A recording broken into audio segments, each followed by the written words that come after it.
see this, this is a valuable lesson. I haven't run that Everlast MIG welder in some time now.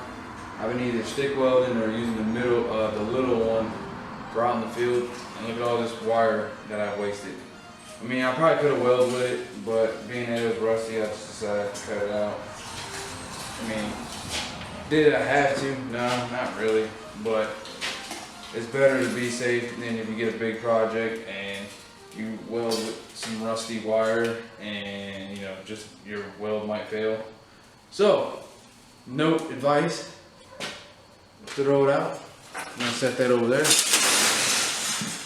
Here's something that I do, and I had this wire for, dang, I think 3 years now. Rice, saran wrap, and the wire is still shiny and clean like new. You can do it like this. I mean, that's the way I do it. 3, power on. Still got it. Still good, still alive. So, yeah, I don't know. About 206.50. Yeah, about 250. 252. That's what we're gonna put it on to weld it.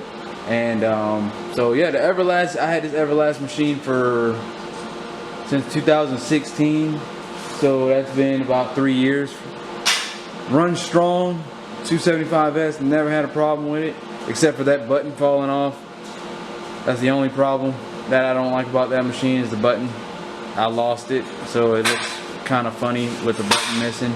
But anyways, the machine overall is a good machine, so we're gonna go ahead and get started on this. We'll be right back. Gloves. You need a helmet. You need a hood or a hat or something to cover your hair if you got hair.